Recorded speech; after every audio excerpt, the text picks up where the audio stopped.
What is going on, friends and fans? Ryan Dohrn here, your friendly neighborhood sales coach. This week, we're talking about making LinkedIn connections meaningful. How many times in any given week do you get connection requests from people that either A, you know that they're salespeople, or B, you can just tell, like, who is this person? I mean, I don't think I know who they are. When I'm creating a connection request and you click the connect button, it gives you the opportunity to create some type of meaningful note to that individual. You want to be asking yourself this question when you do a connection request. What value would the person that you're requesting to connect to, what value will they get from connecting with you, from accepting your connection request? Now, when I send out a connection request, the value they receive from me is I like to load up onto the internet sales advice, marketing advice, sales tips, those types of things. So it's a little bit easy for me to be able to create a value proposition within the connection request that I'm placing online.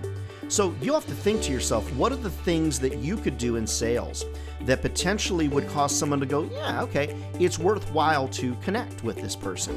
Could it be a competitive advantage? Does your company have some type of market intelligence that might be beneficial to that individual? Is there a marketing advantage by being connected?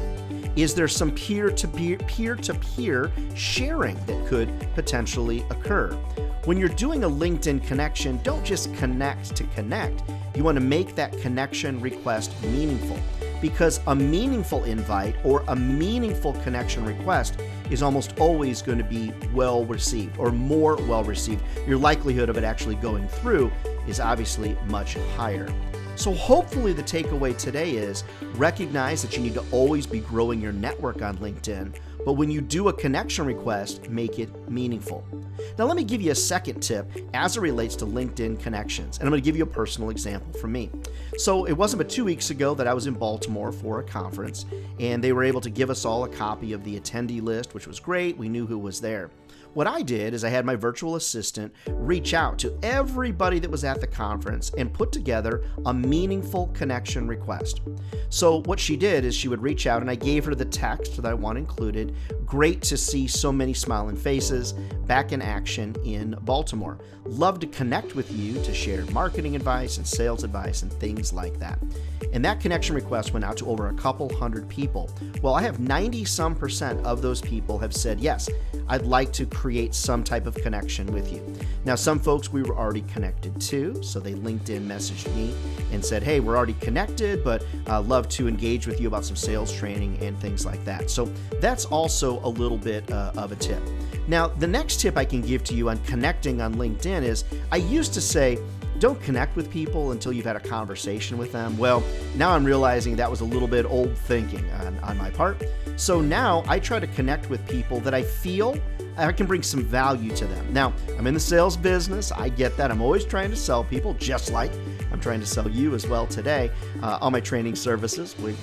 Recognize, friends, it's important for us to bring value to the conversation, but look out there and figure out, hey, what do these connections really look like and how can I expand that network? The last idea that I would give you is looking through your CRM and making sure you're connected to people that are prospects. Make sure you're connected to people that are active with you. Make sure you're connected with people that you're hoping to do business with one day, and maybe just things haven't worked out or whatever that circumstance is.